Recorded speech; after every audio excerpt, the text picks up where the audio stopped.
Second year chemistry chapter number 1 से हम आज डिस्कस कर रहे हैं melting and boiling point. Melting और बॉइलिंग पॉइंट की डेफिनेशंस हम ऑलरेडी डिस्कस करके आ चुके हैं फर्स्ट ईयर में, जिसके मुताबिक मेल्टिंग पॉइंट वो टेम्परेचर होता है जिस पे कोई भी सॉलिड लिक्विफाई हो जाता है, लिक्विड में कन्वर्ट हो जाता है, मेल्ट हो जाता है, जबकि बॉइलिंग पॉइंट वो टेम्परेचर होता है जिस पर किसी भी लिक्विड का वेपर प्रेशर एक्सटर्नल प्रेशर के इक्वल हो जाता है।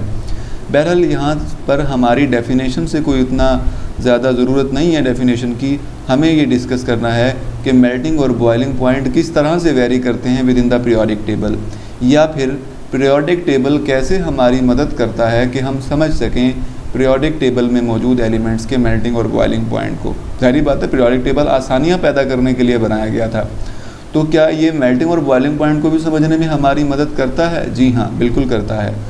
तो हम उस ट्रेंड को बाद में देखते हैं, मगर उससे पहले एक बात जान लीजिए कि मेल्टिंग और बॉइलिंग पॉइंट के हवाले से ये बात जानना ज़रूरी है कि किसी भी एलिमेंट का जो मेल्टिंग पॉइंट है वो डिपेंड करता है उसके बाइंडिंग इलेक्ट्रॉन पर। यानी एक एलिमेंट जो एक इलेक्ट्रॉन को बॉन्डिंग पर्पज़ के लिए इस्तेमाल करता है उसका मेल्टिंग पॉइंट कम होगा बनिस्बत उसके जो बाइंडिंग पर्पज़ यानी बॉन्डिंग के लिए 2 इलेक्ट्रॉन को इस्तेमाल कर रहा है, और वो एलिमेंट जो 3 इलेक्ट्रॉन को इस्तेमाल कर रहा है उसका मेल्टिंग पॉइंट मज़ीद बढ़ जाएगा, जो 4 को इस्तेमाल कर रहा है उसका मज़ीद बढ़ जाएगा। तो इस तरह से जितने बाइंडिंग इलेक्ट्रॉन वो यूज़ करता है उतना ही उसका मेल्टिंग और बॉइलिंग पॉइंट हाई होता है। ऐसे ही साइज़, यानी कि अगर साइज़ बढ़ता है तो मेल्टिंग और बॉइलिंग पॉइंट डिक्रीज़ होते हैं। यानी इंट्रा न्यूक्लियर डिस्टेंस यानी वैलेंस शेल से न्यूक्लियस के डिस्टेंस के बढ़ जाने की वजह से भी मेल्टिंग पॉइंट और बॉइलिंग पॉइंट डिक्रीज़ होता है। तो बहरहाल हमने एक ट्रेंड तो बता दिया, मगर अब इसको देखना चाहते हैं कि पीरियोडिक टेबल में वो किस तरह से वेरी करते हैं। तो ये जान लीजिए within the short period melting और बॉइलिंग पॉइंट इंक्रीज़ करते हैं while moving left to right. कहाँ तक? फर्स्ट ए से 4A तक। क्योंकि फर्स्ट ए के अगर एलिमेंट्स को देखते हैं तो वो एक इलेक्ट्रॉन बाइंडिंग के लिए यूज़ करते हैं, लाइक सोडियम 1 इलेक्ट्रॉन यूज़ करेगा, वैलेंस शेल में 1 ही इलेक्ट्रॉन होता है, जबकि बेरिलियम 2 इलेक्ट्रॉन यूज़ करेगा, मैग्नीशियम 2 इलेक्ट्रॉन यूज़ करेगा। ठीक है, फिर बोरॉन और एल्यूमिनियम वगैरह की बात करते हैं तो वो 3 इलेक्ट्रॉन बाइंडिंग पर्पज़ के लिए इस्तेमाल करते हैं। अगर हम कार्बन की बात करते हैं तो कार्बन 4 इलेक्ट्रॉन अपने वैलेंस शेल में मौजूद इस्तेमाल करता है बॉन्डिंग पर्पज़ के लिए। तो number of valence shell electron बढ़ने से या बाइंडिंग पर्पज़ के लिए जो इलेक्ट्रॉन वो यूज़ करते हैं उनके बढ़ने की वजह से जो मेल्टिंग और बॉइलिंग पॉइंट है वो इंक्रीज़ होते हैं while moving left to right within the periodic table. कहाँ तक? ग्रुप 4A तक। देखें, हाइड्रोजन, फिर हीलियम, जाहिर बात है कोई इलेक्ट्रॉन यूज़ नहीं करता बाइंडिंग पर्पज़ के लिए, तो बहरहाल हाइड्रोजन, फिर लिथियम, फिर बेरिलियम, बोरॉन और कार्बन। ठीक है, यानी लिथियम से ही अगर हम स्टार्ट कर लें, लिथियम का ज़्यादा कम है क्योंकि 1 इलेक्ट्रॉन यूज़ करता है, बेरिलियम 2 इलेक्ट्रॉन यूज़ करता है, बोरॉन 3 इलेक्ट्रॉन यूज़ करता है और कार्बन 4 इलेक्ट्रॉन। डायमंड का जो मेल्टिंग पॉइंट है वो सबसे ज़्यादा यहाँ पे नज़र आ रहा है आपको।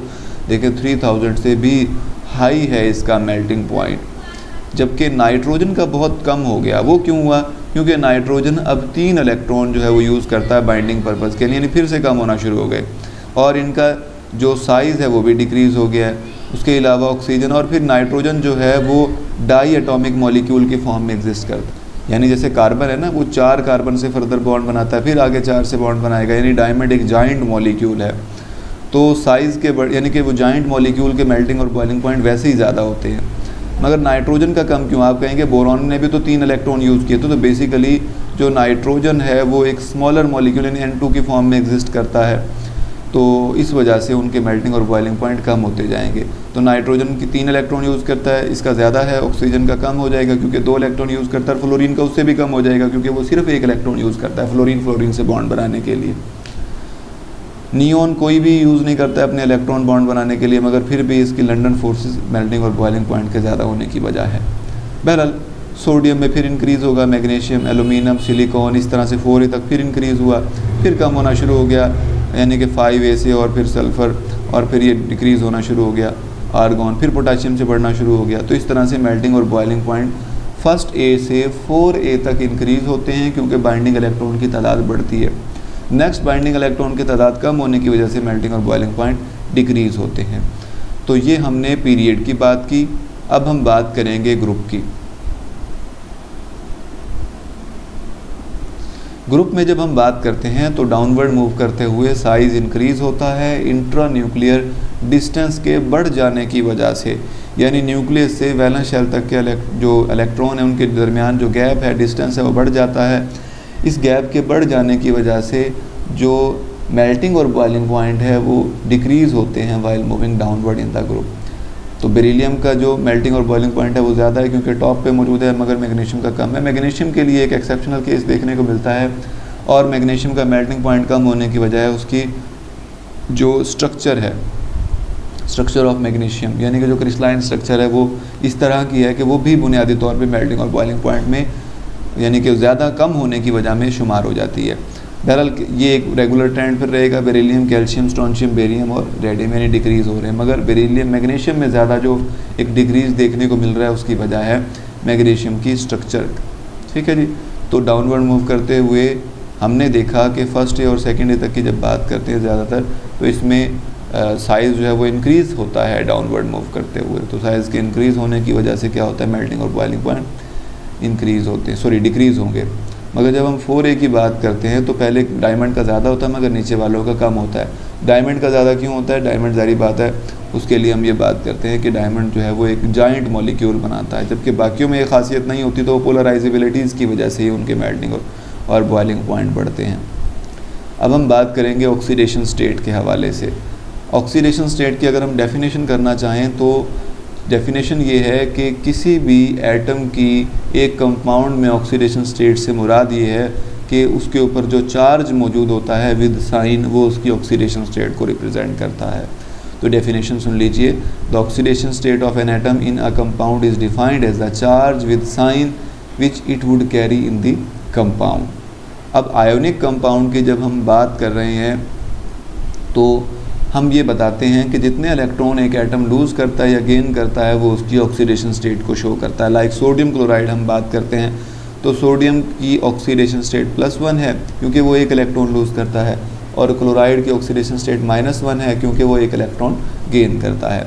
अगर हम कोवेलेंट कंपाउंड्स की बात करते हैं तो वो डिपेंड करता है उनकी इलेक्ट्रोनेगेटिविटीज़ पे। जैसे टिन और क्लोरीन की बात करें तो टिन की ऑक्सीडेशन स्टेट जो है +4 रहती है, क्यों, क्योंकि इसकी इलेक्ट्रोनेगेटिविटी क्लोरीन से कम रहती है। तो टिन +4 ऑक्सीडेशन स्टेट शो करेगा और क्लोरीन -1 ऑक्सीडेशन स्टेट शो करेगा। ठीक है। एलिमेंटल फॉर्म में जब कोई कंपोनेंट मौजूद होता है या एलिमेंटल फॉर्म में जो सब्सटेंसेस होते हैं वो 0 ऑक्सीडेशन स्टेट शो करते हैं। मगर अब हम बात करते हैं ग्रुप 1A से 4A तक की। तो ग्रुप 1A से 4A तक जो एलिमेंट्स के जितने वैलेंस इलेक्ट्रॉन होते हैं, यानी जो उनका ग्रुप नंबर है या जो उनके वैलेंस इलेक्ट्रॉन की तादाद है वही उनकी ऑक्सीडेशन स्टेट को रिप्रेजेंट करती है। लाइक ग्रुप फर्स्ट ए में अगर हम देखते हैं lithium, sodium, potassium, rubidium, caesium, तो इनके वैलेंस शेल में एक इलेक्ट्रॉन होता है तो ये +1 ऑक्सीडेशन स्टेट शो करते हैं और इनका ग्रुप नंबर भी 1 है, ए है।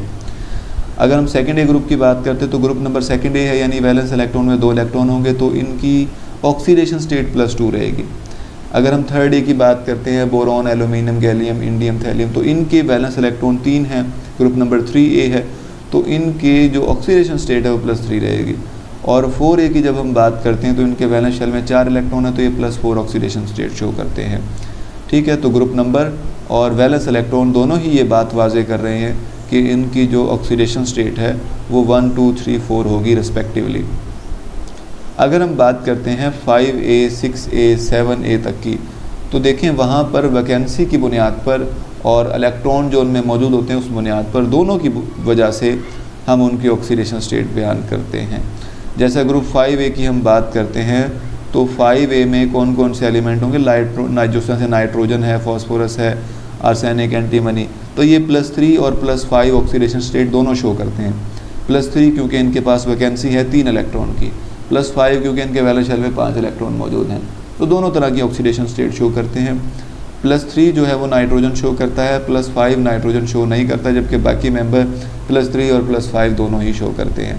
ठीक है। ग्रुप 6A की बात करते हैं तो ग्रुप 6A में वैकेंसी होती है 2 इलेक्ट्रॉन की, टोटल इलेक्ट्रॉन उनमें 6 होते हैं, तो वैकेंसी की बुनियाद पे -2 शो करते हैं। और अगर हम बात करें जो इलेक्ट्रॉन उनके वैलेंस शेल में मौजूद हैं उस बुनियाद पे +6 ऑक्सीडेशन स्टेट शो करते हैं। अगर हम ग्रुप 7A की बात करते हैं तो ये -1 ऑक्सीडेशन स्टेट शो करते हैं। ठीक है जी। -1 ऑक्सीडेशन स्टेट जो है वो उनकी वैकेंसी की बुनियाद पे बयान की गई है। ठीक है, अगर हम यानी कि ट्रांजिशन एलिमेंट्स की बात करते हैं तो ट्रांजिशन एलिमेंट्स में वेरिएबल ऑक्सीडेशन स्टेट होती है, यानी वो चेंज होती रहती है।